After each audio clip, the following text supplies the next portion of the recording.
Bro gave him some bangs. Welcome back to the channel, everyone. You already know how we do it here. We don't get swept up by royal PR spin, we don't buy into tabloid fairy tales, and we certainly don't bow down to outdated institutions that demand blind respect. If you're here for honest commentary and a clear-eyed look behind the glossy facade of Britain's royal world, you're in exactly the right place.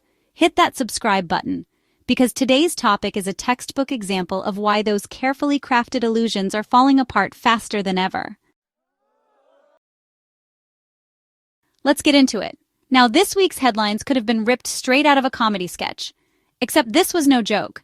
We're talking about Royal Ascot, one of the crown jewels of Britain's social calendar, dripping with pomp, pageantry, and old money tradition. For decades, this event has been the place where aristocrats and social climbers alike gather to sip champagne, show off their designer looks, and most importantly, project an air of class and control. The media always obliges, gushing over the fashion, the horses, the royal photo ops, all designed to keep the myth of aristocratic elegance alive.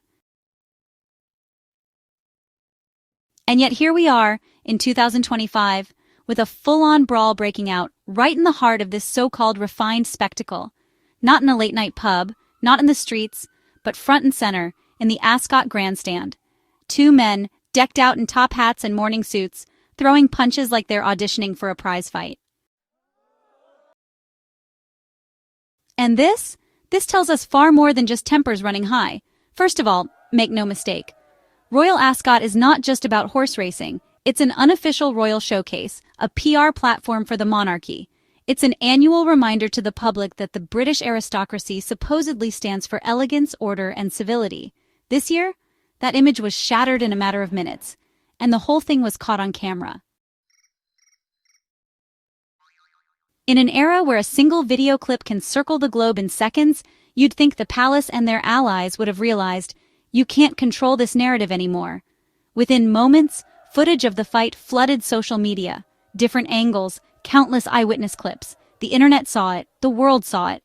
There's no sweeping this one under the royal carpet. But here's where it gets even more revealing. The way the media responded. Think about it.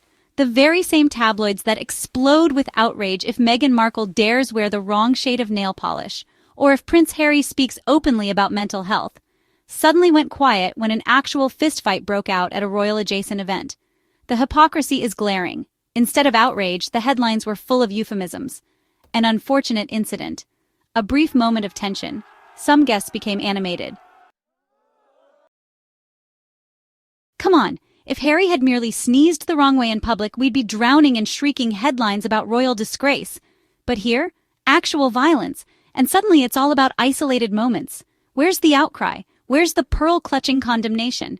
Oh, that's right, the offenders weren't Harry or Meghan, so the media plays it down. And behind the scenes, you can bet the palace PR machine went straight into overdrive.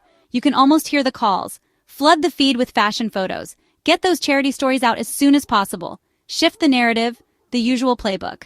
But here's the problem. It's a losing battle. The footage is already everywhere. No carefully staged royal smiles or designer hats will erase what's now in the public consciousness, the cracks in the monarchy's polished image. And here's where the contrast with Harry and Meghan couldn't be more stark, or, honestly, more embarrassing for the institution. While fists were flying at Ascot, where were Harry and Meghan? In California, quietly raising their kids, working on creative and charitable projects, and steering well clear of this absurd spectacle. And yet, who remains the favorite punching bag of the British press? Not the elites brawling in broad daylight at a supposedly refined event, but a couple thousands of miles away, minding their own business. It's laughable, and it really exposes just how manipulated the public narrative is. But let's step back even further, because honestly, this isn't just about one viral fight. It's about what that fight actually represents.